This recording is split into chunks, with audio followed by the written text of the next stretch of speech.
노토반도를 강타한 규모 7.6의 강진 여파로 기름이 유출된 시카 원자력 발전소 배수구 주변 바다에서 기름막이 확인됐지만 일본 정부에서는 원전 유출이 없다고 주장하고 있어 큰 파장이 일고 있습니다. 원전 주변 유출이 의심되는 정황들이 명확하게 드러났음에도 불구하고 유출이 없었다는 주장을 이어나가는 일본 정부 측의 주장은 도저히 납득이 어려운 상황입니다. 먼저 원전 유출이 처음 확인된 것은 지난 7일 밤 원전 변압기 배수구 출구 부근 해수면에서 가로 10m, 세로 5m 범위의 유막을 발견하면서 시작되었습니다. 유출된 기름을 확인한 호쿠리쿠 전력은 중화제를 살포하고 오일 펜스를 설치해 흘러나간 기름을 회수하는 작업을 진행한 바 있습니다. 당시 발견된 기름은 변압기 배관 손상 때 비와 섞여 유출된 것일 수 있다고 운영사 측은 추정했습니다. 다만 변압기가 방사성 물질을 취급하는 영역 밖에 있기 때문에 방사성 물질에는 영향이 없을 것이라고 주장했습니다. 근데 이번에는 당시 유출된 기름의 10배 규모가 발견되어 우려를 자아내고 있습니다. 노토반도 시카 원전 앞바다에 가로 100m, 세로 30m의 기름막이 또 확인된 것인데요. 운영사는 당시 기름을 모두 회수 처리했다고 발표했지만 사흘 만에 더 큰 기름막이 확인된 것입니다. 일반적인 상식을 가진 사람이라면 상황이 이런데 방사능 걱정을 안 할 수가 없습니다. 시카 원전에서 사용 후 해결료 냉각 펌프가 40분간 멈추고 해변료 보관 수조에 있는 방사성 물질이 포함된 물 420리터가 넘쳤기 때문에 당연히 원전에 대한 모든 시설물 점검에 돌입해야 할 것입니다. 그런데 일본 정부 측은 이번에도 방사능 우려는 없고 안전상의 문제도 없다고 밝혔습니다. 한마디로 괜찮으니 문제 삼지 말고 그냥 넘어가자는 것입니다. 바다의 원전 유출은 대한민국 바다 생태계에도 영향을 미칠 수 있기 때문에 예민할 수밖에 없는 문제인데 이런 식으로 넘어간다는 것은 우려를 키울 수밖에 없는 상황입니다. 이에 일본 원자력규제위원회는 정례 회의에서 시카 원전의 변압기 복구를 서두르고 지진 대책을 재검토할 필요가 있다고 지적했습니다. 남아있는 변압기가 여진으로 파손될 가능성도 고려해 복구를 서두르고 원인 규명을 확실히 해야 한다는 의견과 전력을 공급받지 못하는 상황에 대한 대응은 충분한지 대책을 보다 강화해야 하는지 검토할 필요가 있다는 주장이 나왔지만 여전히 호쿠리쿠 전력은 변압기 파손 등에도 강진이 원전 안전에 미치는 영향은 없다는 입장을 고수하고 있는 상황입니다.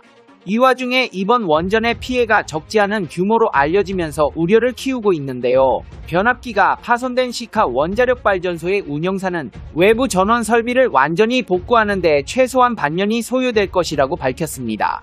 시카 원전 운영사인 호쿠리쿠 전력은 외부 전원 5개 회선 가운데 지난 1일 규모 7.6의 강진 영향으로 사용할 수 없게 된 2개 회선을 보수하는 데 반년 이상이 필요할 것으로 전망했습니다. 이렇게 피해가 큰 상황인데 어떻게 쓰나미는 사용 후의 연료, 냉각 등과 관련된 안전시설만 내버려두고 피해를 준 것일까요? 쓰나미가 방사능 유출을 우려해 피해 간 것일까요? 일본은 정부뿐 아니라 국민들의 행태만 보더라도 지진 피해 복구에 대한 의지가 박약해 보입니다. 현재 지진 피난소에 몰린 구호물품 다수가 폐기물로 밝혀져 논란을 빚고 있는 것인데요. 실제로 일본의 소셜미디어 상에는 피난소에 개인이 직접 구호물품을 보내지 않아야 하는 이유라며 피해자를 뭐라고 생각하는지 모르겠다. 전국 각지에서 구호물품이 쇄도하고 있는 가운데 유통기한이 한참 지나 폐기해야 하는 음식물들이 태반인 것으로 나타났다는 글이 인기글로 등극했습니다. 특히 이 물품들이 대부분 냉장 보관 음식물들인데 피난소는 많은 곳들이 초등학교라 대량의 음식물들을 냉장 보관할 방법이 없어 어쩔 수 없이 다량 폐기되고 있는 것으로 전했습니다.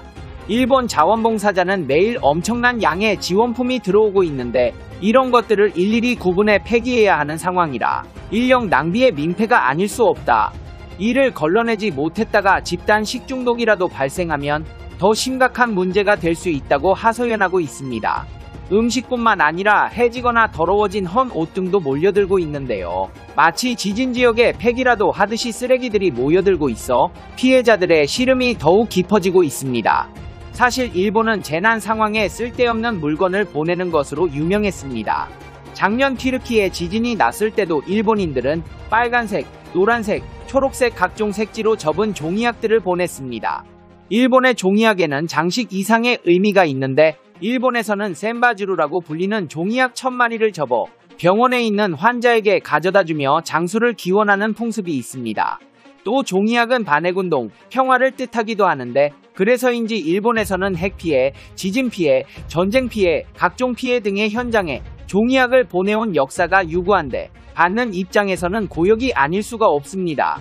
주일 티르키예 대사관은 일본 시민들에게 지원에 감사하다면서도 종이약을 보내는 건 곤란하다는 입장을 전달한 바 있습니다.